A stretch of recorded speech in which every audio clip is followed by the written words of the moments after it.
This is Hidden Killers Week in Review. A look back at the most prolific stories of the week. Murder in the morning from the Hidden Killers podcast. And now it's time for everyone's favorite funeral home, Return to Nature. They're back, and the owners of Return to Nature Funeral Home, this is the one in Colorado that had bodies, hundreds of them, literally stacked on the walls and on like old Kmart shelves and shit.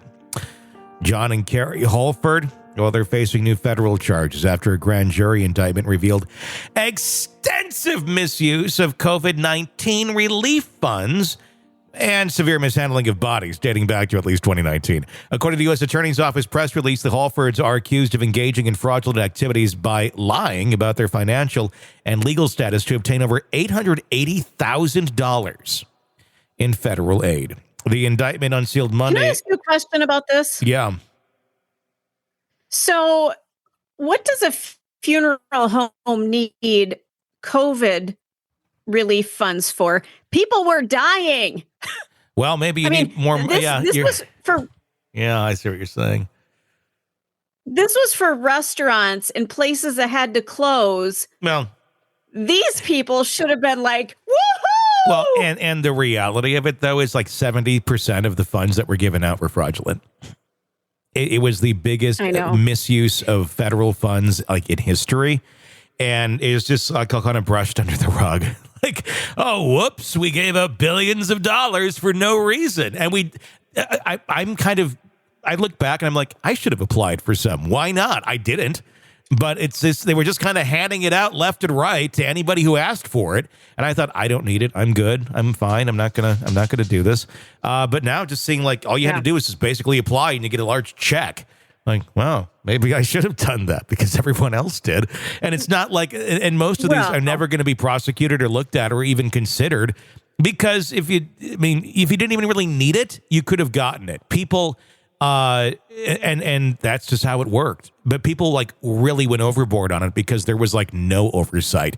I compare it to like an early 90s, or early 2000s or late 1990s, like internet poll before we had cookies on our computer that you could vote once and done. Back then you just kept clicking over and over, vote. Like that's kind of how this worked. You could just keep applying over and over and it'll just keep sending you more checks. And there was no oversight to it at all. It's baffling. And yet it's like, well, that's just there how were it works. some businesses though that applied for it because they desperately needed it and they didn't abuse it. But to me, this should have been flagged. These people should have been like, and had they not been stacking the rooftops with people, had they not been stacking bodies, they probably would have never been like even examined for the COVID-19 relief funds, quite honestly. The indictment unsealed Monday in Colorado District Court brings to light shocking allegations against the Holfords, including giving bereaved families dry concrete instead of their loved ones' ashes and burying the wrong bodies on multiple occasions. Jesus. They reportedly collected... this is new information. Yeah. They reportedly collected over $130,000 from families for services they never provided, such as cremations and burials. These new federal charges underscore the severity of the Holfords' alleged crimes and their blatant disregard for both legal standards and basic human decency, stated in the press release from the U.S. Attorney's Office, District of Colorado. The charges come atop hundreds of state felony charges they already face, including corpse abuse, theft, money laundering, and forgery. The investigation of the Holfords' operations began in October of 2023 after neighbors reported a foul odor emitting from the funeral home, which John Holford initially claimed was related to his taxidermy activities. That's all it is. I'm stuffing squirrels over here. Never mind the leaking bodily fluids coming out of the windows and the doors and all of that. However, the smell was later linked to the improperly stored decaying bodies. The situation at the funeral home, was appalling and a grievous affront to the community and the families who trusted the Holfords with their loved ones' final rites, said the investigator associated with the case.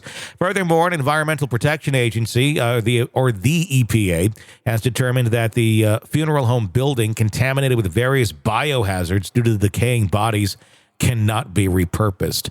A scheduled demolition is underway right now and is expected to last for about 10 days. If convicted on federal charges, the Halfords could face up to $250,000 in fines and 20 years in prison. The case has deeply affected the Colorado Springs community, particularly the families involved, many of whom have initiated lawsuits against Return to Nature Funeral Home.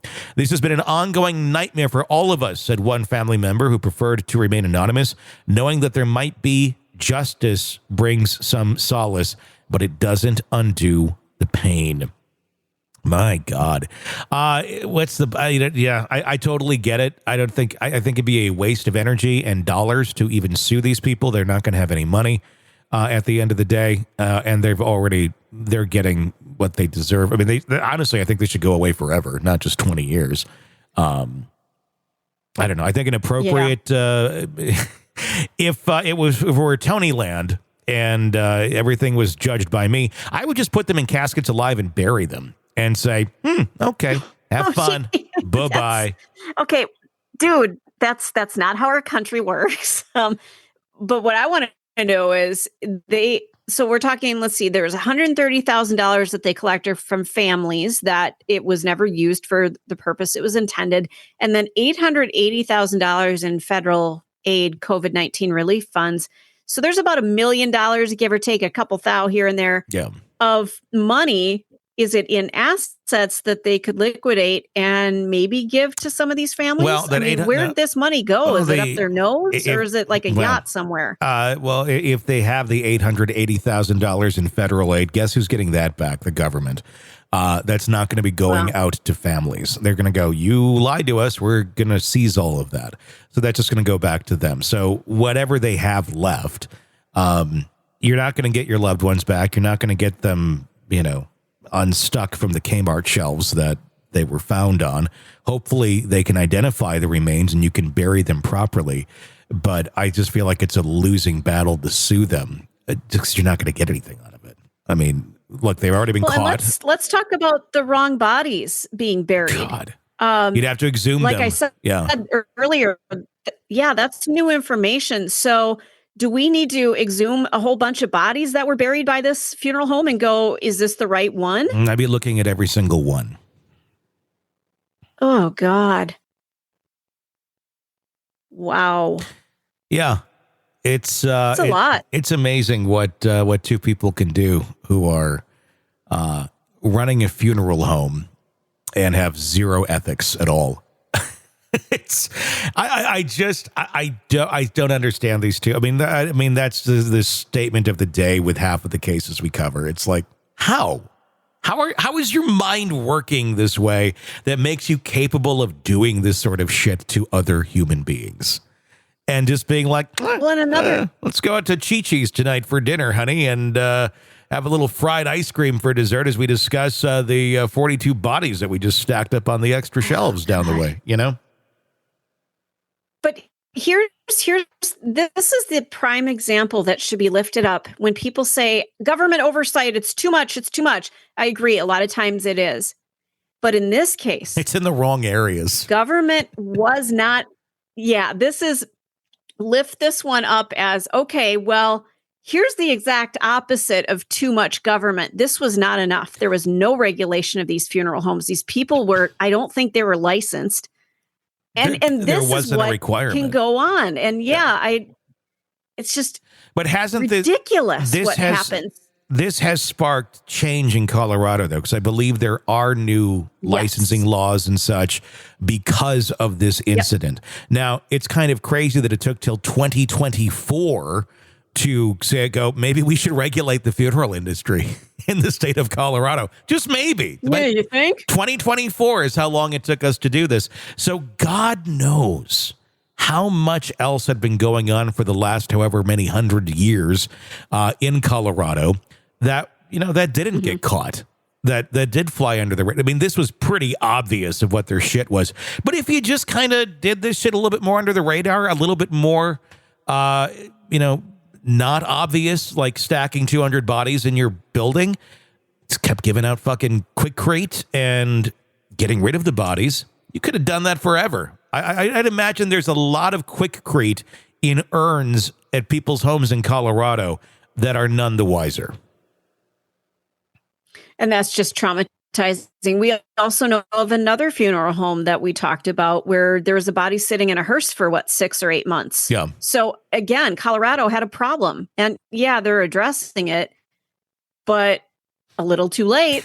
Little bit too late. I think there's a lot of people in Colorado that are probably looking at Aunt Edna's urn going, if we add a little bit of water here, oh, look, I can build something with it. That's not what ashes normally do. No, but when you need a little extra quick crate for the project, just, look to the urn. Want to listen ad-free? Want advanced access to all of our interviews before anyone else? Become a True Crime Today Premium Plus subscriber on Apple Podcasts. You get every episode commercial-free. So you can binge on true crime until you can binge no more. Search True Crime Today Premium Plus on Apple Podcasts now, or go to our podcast page and sign up now. More of the Hidden Killers podcast next.